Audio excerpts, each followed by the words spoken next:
चक्रावळ. लेखक नारायण धारप. नमस्कार. चक्रावळ कादंबरीचा हा शेवटचा भाग. या कादंबरी वाचनाच्या निमित्तानं बऱ्याच लोकांचे वेगवेगळे कॉमेंट्स मला त्याच्यावरती वाचायला मिळत होते आणि काही कॉमेंट्स असे होते की त्याच्यावरती मला विचार करायला भाग पडलं. हा जो शेवटचा भाग आहे याच्यामध्ये अजय या घटनाक्रमाच्या शेवटी आलाय, म्हणजे वर्तुळाची 2 टोकं आता पुन्हा एकदा जोडली जाणार आहेत.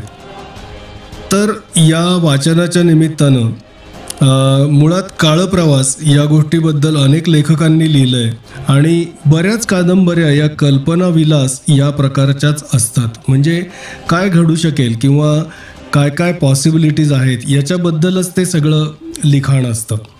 सायन्स फिक्शन लेखक जो आहे किंवा विज्ञान कथा लेखक जो आहे तो लिहिताना इट्स लाईक लाऊड थिंकिंग. म्हणजे लिहिताना माझ्या डोक्यामध्ये ती जी कल्पना उलगडत जाते ती कल्पना मी फक्त तिला शब्दरूप देऊन ती लोकांपुढे ठेवत असतो. त्यामुळे बऱ्याचदा असं घडतं की सगळ्या प्रश्नांची उत्तरं तिथे मांडली आहेत असं होत नाही. विज्ञान कथा लेखकांचा हा एक मोठा गुण म्हणायला लागेल की पुस्तक वाचून संपलं आणि ते आपण बाजूला टाकलं आणि तो विषय संपला असं होत नाही. जनरली असं होतं की या गोष्टी वाचल्यानंतर ऐकल्यानंतर आपल्या डोक्यातही बरेच प्रश्न उभे राहतात किंवा काही प्रश्नांची संभाव्य उत्तरं ही आपल्या पुढे उभी राहतात. तर तुम्हाला असा काही अनुभव आला असेल तर जरूर शेअर करा. तुमच्या कॉमेंट्सची मला प्रतीक्षा आहे. दुसरी गोष्ट, ग्रँडफादर पॅराडॉक्स किंवा बूटस्ट्रॅप पॅराडॉक्स या गोष्टींबद्दल अगदी साधारण थोडक्यात सांगायचं तर मी भूतकाळात जाऊन माझ्या आजोबाचा खून केला तर माझ्या वडिलांचा जन्म होणार नाही आणि पर्यायाने माझाही जन्म होणार नाही. मग मी माझ्या आजोबांचा खून कसा करणार? किंवा बूटस्ट्रॅप पॅराडॉक्स म्हणजे ज्याच्यामध्ये घटनांची गुंतागुंत ही अशा पद्धतीने असते की मागे घडलेली घटना जर का ती ऑल्टर करण्याचा प्रयत्न केला तर ती ऑल्टर होऊ शकत नाही. आणि याच्यामध्ये एक महत्त्वाचं प्रिन्सिपल आहे की ज्याचा फारशा लोकांनी विचार केलेला नाही आहे किंवा ही गोष्ट फारशी पुढे मांडली गेली नाही आहे. ती म्हणजे नियतीची अपरिहार्यता, म्हणजे टाईमलाईन प्रोटेक्शन. म्हणजे थोडक्यात काय आहे की जो घटनाक्रम घडत गेलेला आहे तो त्याच क्रमानं घडला जावा यासाठी ती टाईमलाईन किंवा ते काळं चक्र जे आहे ते स्वतः त्या घटना त्याच क्रमाने घडतील याची काळजी घेतं. काळ ही जी गोष्ट आहे ही गोष्ट एखाद्या जिवंत व्यक्तीप्रमाणे आहे आणि ती सेल्फ प्रिझर्वेशन किंवा सेल्फ प्रोटेक्शन. मराठीमध्ये जी गोष्ट मला शब्द हा फार आवडतो की नियती म्हणतो आपण त्याला. नियती कोणाला बदलता येत नाही किंवा म्हणजे आपण नियती या गोष्टीचा विचार करताना एखादी व्यक्ती असेल का म्हणून आपण विचार करतो. आता ह्याच्यामधून अनेक प्रश्न उभे राहतात. अगदी तुम्हाला फॉर एक्झाम्पल सांगतो की समजा शिवाजी महाराजांना गुडघी रोग होता आणि आत्ताच्या काळामध्ये आपल्याकडे गुडघी रोगाबद्दल एखादं चांगलं औषध उपलब्ध असेल आणि मी जर का टाईम ट्रॅव्हल करून मागे गेलो आणि महाराजांना गुडघी रोगावरचं औषध दिलं तर महाराज एखाद वेळेस बरे होतीलही, पण त्यानंतरचा जो घटनाक्रम उभा राहील त्याच्यामध्ये इंग्रजांचं राज्य कदाचित त्याच वेळीच उखडलं जाईल. मग गांधीजींचा जन्मच कशासाठी? 17व्या शतकातच जर का इंग्रजांचा बिमोड झाला आणि आपण स्वतंत्र झालो तर पुढे मग गांधींनी केलेलं काम, भगतसिंगनी केलेलं काम, सावरकरांनी केलेलं काम, मग ह्या गोष्टी अस्तित्वातच राहणार नाहीत ना. कारण या लोकांना हेतू किंवा त्यांच्या आयुष्याला हा कुठलाही हेतूच राहणार नाही की मला ज्या पारतंत्र्यातनं माझ्या देशाला मुक्त करायचं आहे असा कुठलाही हेतूच राहणार नाही. तुमच्या लक्षात येतंय का? जर अशी गोष्ट घडली की ज्याच्यामध्ये टाईमलाईनमध्ये घटना घडत गेलेल्या ज्या क्रमाने आहेत त्याच्यामधल्या एका घटनेवरती परिणाम केल्यामुळे पुढे किती घटनांवरती परिणाम होऊ शकतो हे तुमच्या डोळ्यासमोर येत आहे का? तो एनिवेज हा टॉपिक खूप मोठा होऊ शकतो. याच्यावरती खूप काही बोलता येण्यासारखं आहे. याच्यावरती खूप काही चर्चा होऊ शकते, विचार होऊ शकतात. पण आपल्या कादंबरीच्या निमित्तानं मला एवढंच सांगायचं आहे की या शेवटच्या प्रकरणामध्ये ही वर्तुळाची 2 टोकं एकत्र येत आहेत आणि नारायण धारपांचं कथालेखक म्हणून जे कौशल्य आहे हे आपल्याला इथे पाहायला मिळतं की कुठलेही लूज एंड्स ठेवलेले नाहीत. सर्व गोष्टींचं निराकरण व्यवस्थित करून, सगळ्या गोष्टींचा गुंता व्यवस्थित सोडवून त्या गोष्टींना एक शेवटाकडे नेण्याचं त्यांचं जे सामर्थ्य आहे ते आपल्याला याच्यामध्ये दिसतं. आणि या गोष्टीच्या निमित्ताने अजून एक गोष्ट मला जाणवते ती म्हणजे प्रत्येक गोष्टीला शेवट असलाच पाहिजे असं नाहीये. मुळात अजय प्रवाहात ओढला का गेला या गोष्टीला उत्तर नाहीये. खूप वेगवेगळे प्रश्न मनामध्ये उभे राहतात आणि बरेचसे प्रश्न अनुत्तरितच राहतात, पण that is the beauty of science fiction. तर वळूया कथेकडे. प्रत्येक जण आपल्या भविष्य काळासाठी तरतूद करून ठेवत असतो. अजयच्या मनात विचार आला आणि तो स्वतः मात्र त्याच्या भूतकाळासाठी तरतूद करून ठेवत होता. आता या आपल्या पहिल्या अवताराला परत पाठवायची वेळ येईल यासाठी कालद्वाराचं मुख योग्य स्थळी आणि योग्य वेळी असायला हवं. काही मिनिटांपूर्वी त्याच्या खोलीतला देखावा त्यानं यंत्रातल्या आरशावर पाहिला होता. त्यावेळी पहिला अजय कालद्वारातून इकडच्या बाजूला फेकल्या जाण्याच्या अगदी वाटेवर होता. आता त्याला परत पाठवताना ते कालद्वार जरासं हलवलं पाहिजे. त्यात संध्याकाळचे 5 वाजण्याचा सुमार आणला पाहिजे. ते काही तितकंसं कठीण जाणार नाही. यंत्राच्या आरशातून पाहून असा क्षण निवडायचा की त्यावेळी खोलीत त्याचा मूळ अवतार एकटाच टेबलापाशी लिहित बसलेला असेल. पण हे कसं जमणार? कालद्वाराचं मुख तर त्याच्या खोलीत एवढ्यातच, म्हणजे बरंच उशिरा आलं होतं. त्यानं स्वतःच ते तिथे नेलं होतं ना. हे कसं जमणार? त्याला गोंधळल्यासारखं वाटलं. पण काही वेळ विचार करताच त्याला त्यातली गोम समजली. आता तिथे कालद्वार आहे. आता जर त्यानं यंत्राचे नियंत्रक बदलले तर कालद्वार या क्षणाच्याही आधी त्याच्या खोलीत दृश्य होईल, तिथेच राहील आणि नंतरच्या कालद्वारात मिसळून जाईल. होय, हे स्पष्टीकरण बरोबर होतं.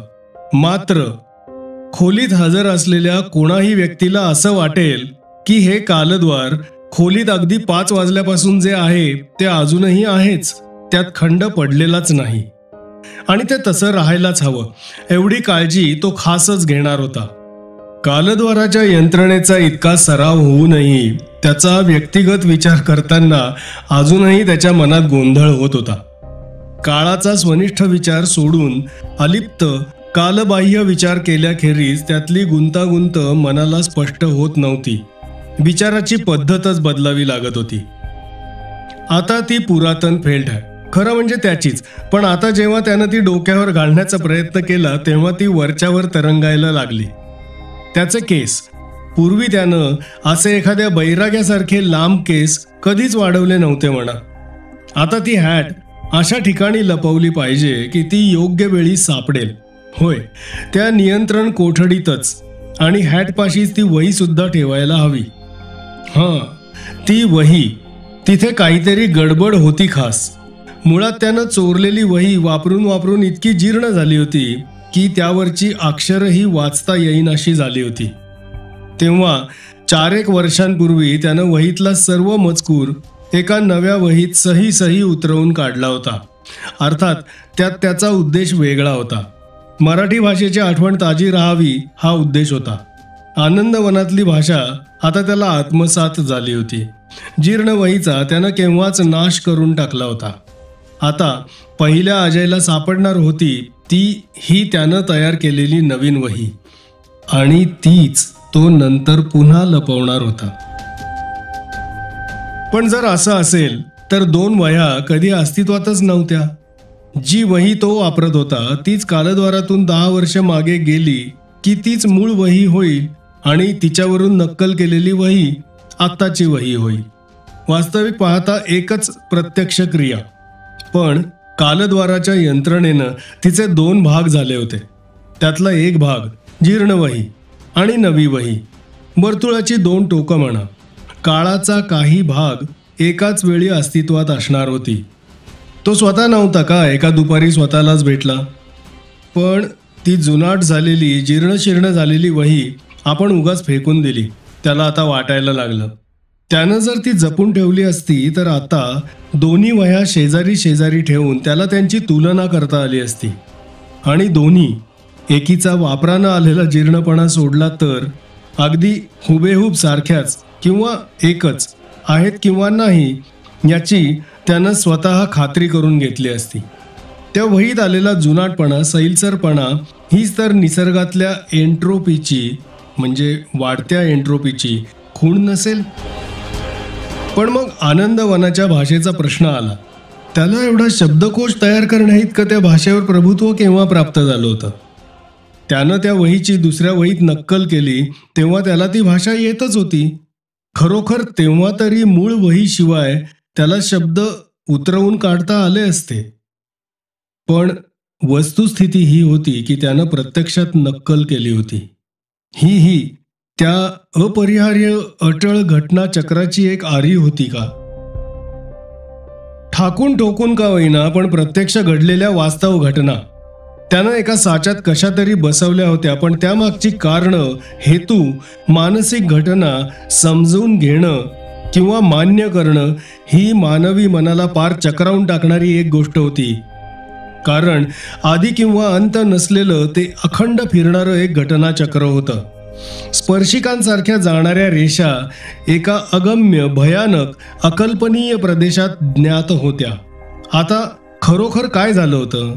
जरा वयस्क झालेल्या अजयनं त्याच्यापेक्षा वयानं लहान असलेल्या अजयला एक भाषा शिकवली होती. ती भाषा वयस्क अजयला शिकवण्या इतपत कशी अवगत होती? कारण त्याच्याच तरुणपणी त्याच्यापेक्षा वयस्क अशा एका अजयनं त्याला ती शिकवली होती. पण या साऱ्याची सुरुवात कुठे झाली होती? फार फार प्राचीन प्रश्न. आधी काय होतं? पक्षी का त्याचं अंड? किंवा ते एक पाश्चात्य बडबड गीत? मांजरांना खायला उंदीर द्या, मांजरं मारा, त्यांच्या मृतदेहावर उंदरांना पोसा आणि तेच उंदीर मांजरांना खायला द्या. मांजरांच्या फरची अखंड निर्मिती करणारा कारखाना.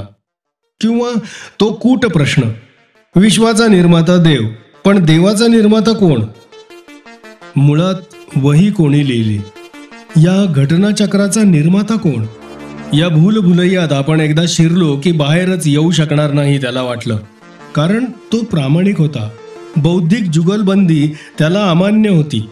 एखाद्या कुत्र्यासमोर बिस्किट टाकलं तर ते बिस्किट कशापासून आणि कसं तयार झालंय हे कुत्र्याला समजेल का? ते समजण्याची त्याच्या मेंदूची पात्रता तरी आहे का? आपण स्वतःसमोर मांडलेला तात्विक प्रश्न आपल्याला समजण्याची शक्यता तितपतच आहे, त्यानं मान्य केलं. पण आता मानसशास्त्र, ती गोष्ट वेगळी होती आणि त्यावरून त्याला आठवण झाली. आता त्याला आनंदवनाचा सर्व कारभार सहज पाहता येत होता. पण तो नवा अजय, त्याचा तरुण अवतार इथं येईल तेव्हा त्याला मार्गदर्शनाची आवश्यकता भासणार होती. तेव्हा काही पुस्तकं त्याच्यासाठी वेळीच उपलब्ध करून ठेवलेली बरी, एक यादी तयार करण्याचं त्यानं तेव्हाच ठरवून टाकलं. फरशीवर पडलेला माणूस स्वतःशीच पुन्हा एकदा कणला आणि उठून बसला. अजयची खात्री झाली की आता आपल्या भूतकाळाची निश्चिती करण्याची वेळ आली आहे. अर्थात त्याला तशी काळजी वाटत नव्हती. त्याचा आत्मविश्वास जबर होता. कारण संपूर्ण भविष्य त्याला माहीत होतं. अजयला काय काय अनुभव येणार आहेत हे त्याला माहीत होतं, कारण तो स्वतः सर्वातून गेला होता. पण आश्चर्याची गोष्ट ही होती की या फरशीवरच्या अजयला सर्व नवीन असणार होतं. त्यांच्यात एक अस्मिता होती का वेगळी? पुन्हा एकदा त्या तात्विक प्रश्नाने त्याला गरगरायला लागलं. तो फरशीवर बसलेल्या अजयवर वाकला. आता कसं वाटतं? ठीक आहे, फरशीवरचा माणूस पुटपुटला. त्यानं तोंडाला हात लावून पाहिला. माझ्या डोक्यात ठणकतंय. ठणकणार नाही तर काय होईल? अजय म्हणाला. कोलांट्या खात खात तू आत आलास तो सरळ डोक्यावरच आपटलास. फरशीवरच्या तरुणाला आधी त्याच्या शब्दांचा अर्थच समजलेला दिसत नव्हता. आपल्या आसपास एक गोंधळलेली नजर टाकत तो म्हणाला, आत आलो? कुठून आत आलो? कशाच्या आत आलो? त्या कालद्वारातून? दुसऱ्या कशातून? कालद्वाराकडे एक नजर टाकत अजय म्हणाला. ते कालद्वार पाहून तरी त्या तरुणाला काही उलगडा होईल अशी आशा होती. त्या तरुणानं खांद्यावरून त्या दिशेला पाहिलं. शरीर एकदम ताठ केलं. शरीर शहारल्यासारखं हलवलं. डोळे मिटून घेतले. काही वेळानं डोळे उघडून परत कालद्वाराकडे पाहत तो म्हणाला, मी त्याच्यातून आत आलो म्हणतं? होय, अजय म्हणाला. मग मी आता आहे तरी कुठे? हा नोरकलच्या राजवाड्यातला द्वारमहाल आहे. पण ते महत्वाचं नाही.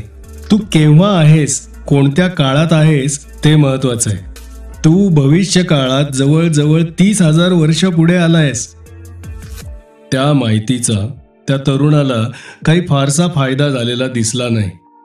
कसा तरी उभा राहून लटपटत्या पावलांवर तो कालद्वाराच्या दिशेनं निघाला. त्याच्या खांद्यावर हलकेच हात ठेवून अजयनं त्याला थांबवलं आणि विचारलं, कुठे चाललास? जिकडून आलो तिकडे परत. हो, पण एवढी घाई नको, जरा दमानं घे. कालद्वाराचे नियंत्रक बदलून ते योग्य क्षणी आणल्याखेरीज अजय त्याला परत पाठवूच शकत नव्हता. शिवाय तो दारूच्या नशेत अगदी झिंगला होता. त्याच्या प्रत्येक श्वासाला दारूचा भपकारा येत होता. तू परत तर जाणारच आहेस, त्याचं मी तुला वचन देतो, पण आधी मला तुझ्या जखमांवर जरा मलमपट्टी करू दे. तुला जराशी विश्रांतीही आवश्यक आहे. तुला काही काही गोष्टी स्पष्ट करून सांगणं माझं कर्तव्य आहे. तू परत गेलास की तुला माझं एक कामही मी सांगणार आहे. त्यात आपल्या दोघांचाही फायदा आहे. एवढ्यात तुला समजणार नाही, पण बेटा अजय, आपल्या दोघांचंही नशीब मोठं दांडगं आहे बघ. आपल्या दोघांचा भविष्यकाळ अगदी सोन्याच्या अक्षरांनी लिहावा असा येणार आहे बघ. सुवर्णाक्षरातला भविष्यकाळ होता खरा त्यांचा. त्या दोघांचाही नाही, त्यांच्या मागून येणाऱ्या सर्व अजयचा. समाप्त. तर पुन्हा एकदा मला तो फील अजूनही आत्ता डोक्यामध्ये आहे की पुस्तक वाचून बाजूला केलंय, पण काही प्रश्न अनुत्तरितच आहेत. या कथा वाचनाच्या अनुषंगाने मला एक गोष्ट लक्षात आली की नारायण धारपांनी कुठेही आपल्या कथेमध्ये लूज एंड्स ठेवलेले नाहीत.